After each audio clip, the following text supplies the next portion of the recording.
assunto é na Band News FM. 9h37, bom dia, Murilo Rocha. Bom dia, Senine, bom dia, Luciana. Bom dia, ouvintes da Band News. Pegaram o gancho dessa reportagem da Baker, né? Eu me recordo muito bem, estava comentando com a Luciana aqui, porque foi justamente quando eu entrei na Band, né? Eu entrei aqui no Grupo Bandeirantes, na Band Minas, em dezembro de 19, e esse caso da Baker começou justamente finzinho de dezembro de 19, início de janeiro de 2020, né? As pessoas compraram aquele lote ali da cerveja, principalmente na região do Buritis, né? O pessoal do Buritis, porque havia um supermercado ali que vendeu um lote que estava contaminado, não era culpa do supermercado, foi culpa da cervejaria, mas enfim. E muita gente comprou para essas festas de fim de ano, Natal, Ano Novo, né? E a investigação começou, gente, através de a filha, né? De uma das pessoas que foi vítima. Ela começou a, via WhatsApp, mandar mensagens ali para as pessoas do bairro, perguntando se outras pessoas tinham sido contaminadas também, porque o bairro dela tinha consumido a cerveja, passado mal, e essa notícia se espalhou, outros relatos foram surgindo. No primeiro momento, todo mundo ficou com o pé atrás, achando que se tratava dessas fake news de WhatsApp, mas depois os casos foram aparecendo, pessoas internadas, e a cervejaria Baker, gente, foi um papelão, assim, demorou a reconhecer o problema.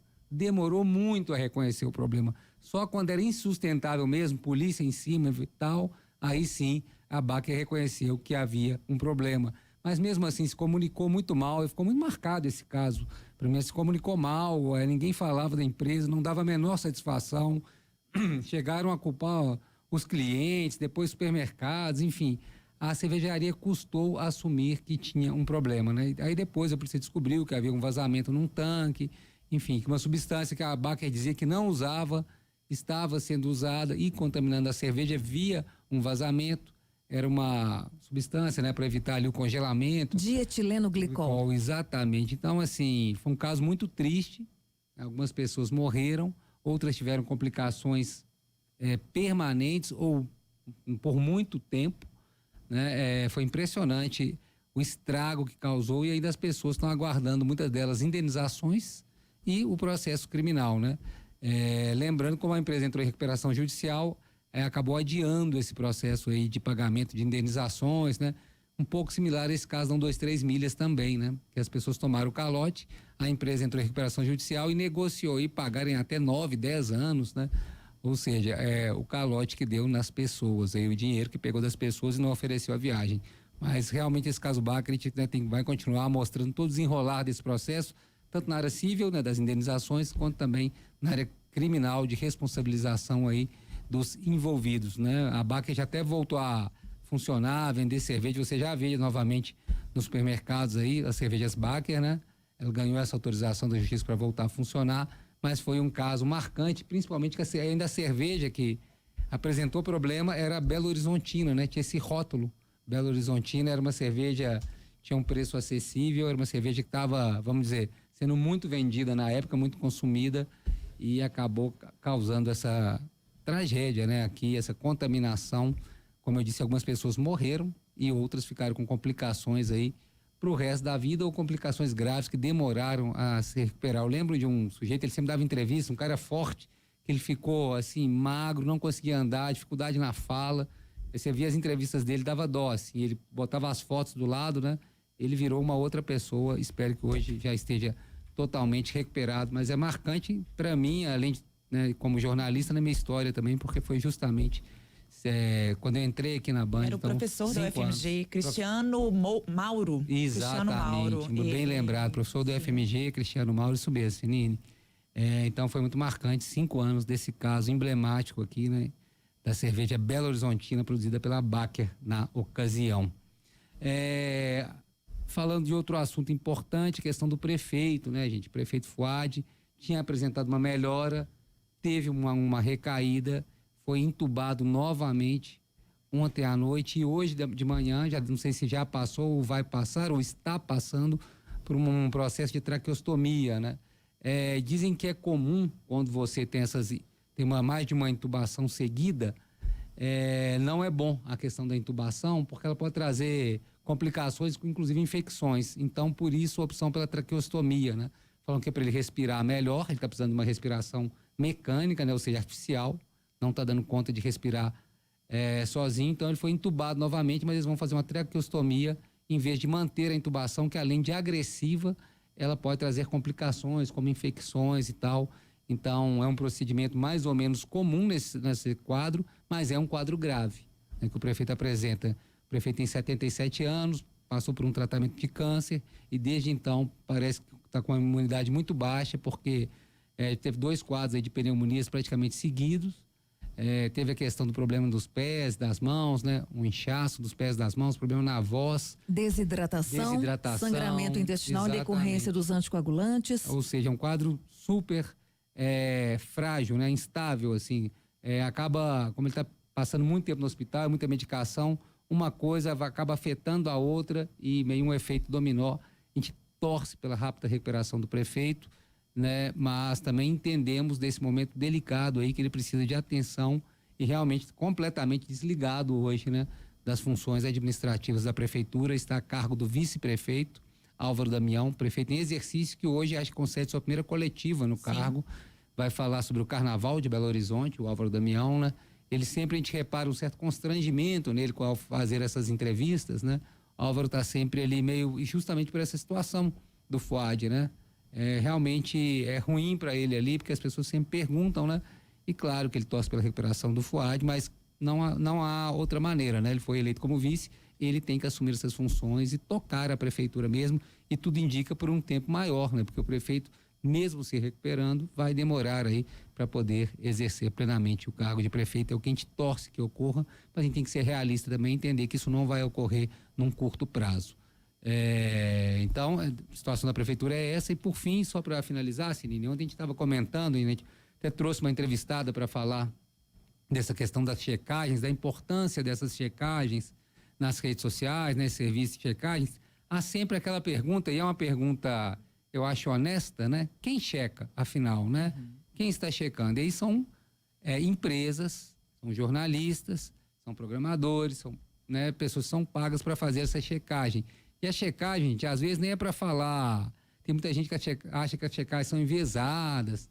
As checagens são para falar se um fato é verdade ou não é verdade. Por exemplo, vamos lembrar da época da pandemia, né? O tanto de informação falsa que circulava. E as empresas iam lá, apuravam aquilo e viam se aquela notícia tinha uma procedência ou não tinha, né? Então, quando não... E quais notícias eles checam? Isso é interessante também. Não é qualquer notícia. São notícias que os algoritmos conseguem medir aí, que estão sendo espalhadas em larga escala, né? Eles não pegam qualquer notícia para desmentir. Eles veem as notícias que estão sendo buscadas em redes sociais, que estão sendo compartilhadas em redes sociais. Então, essas notícias eles checam para ver se é verdade ou não. Então, uma pena, o Twitter já abandonou esse serviço. Hoje ele tem aquela coisa, nota da comunidade, ou seja, que é uma bobagem no fim das contas, né? Porque se tiver uma comunidade que desacredita numa coisa, ela vai plantar a nota que ela quiser, né? E o Facebook agora nesse mesmo caminho, o Instagram também. Eu estou trazendo esse assunto aqui novamente por causa dessa questão do Pix que está circulando. Eu estava até ouvindo a Sheila falar agora há pouco, no Jornal Nacional, né, da Band News, ela falando dessas fake news a respeito desse assunto, né, gente? Não, e aí eu me deparei, é engraçado, né? Porque a gente ouve um assunto, a gente comenta com alguém, esse assunto acaba aparecendo para você na rede social. Eu me deparei com uma postagem do deputado estadual e candidato, né, a prefeito de Belo Horizonte nessa última eleição, Bruno Engler, né?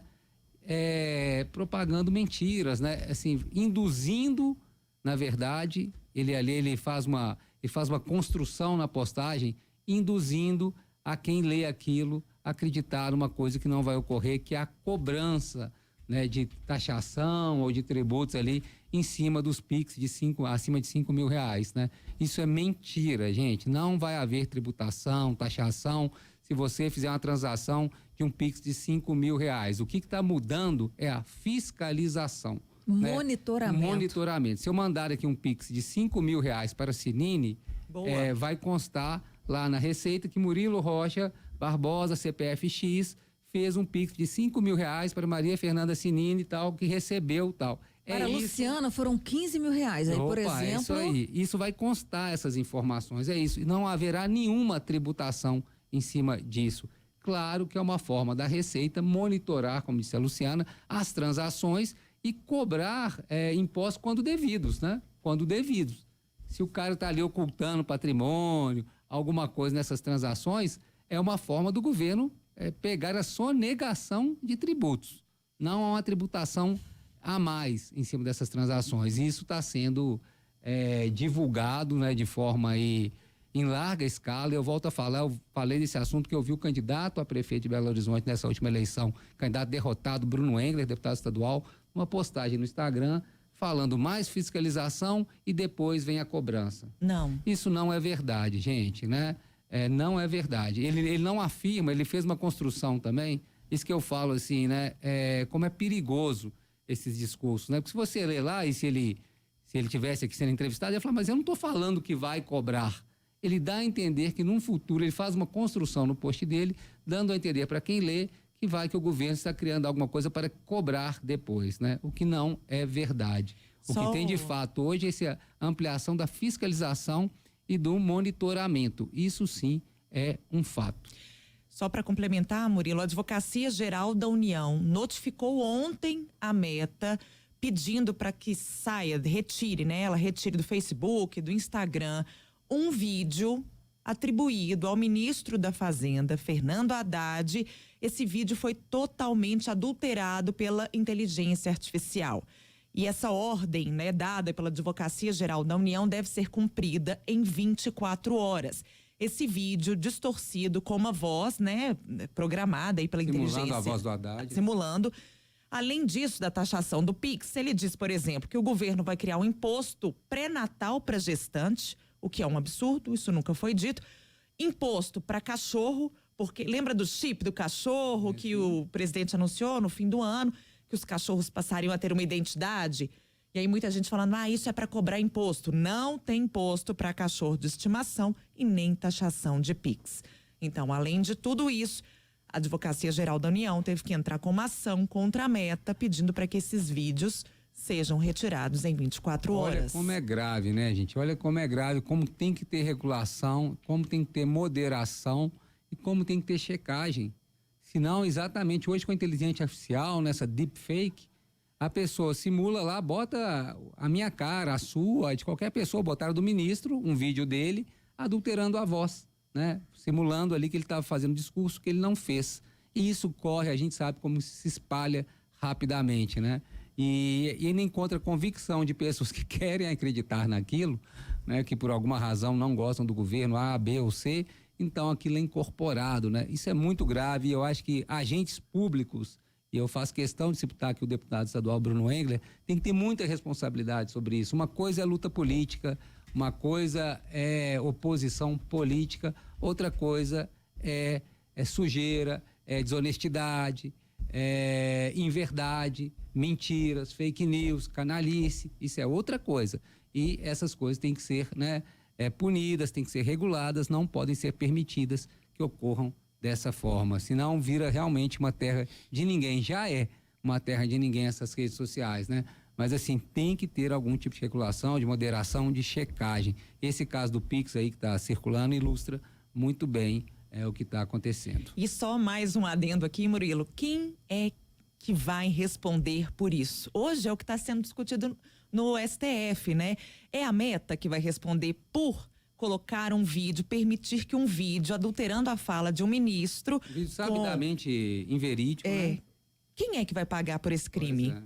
Eu não sei. Exatamente. Né? O autor da postagem ou a plataforma que também dá espaço e veicula e ajuda a compartilhar essa postagem, né? Não tem essa regra. Essa é uma das discussões. Quem é que vai pagar por isso? Quem é o responsável por isso?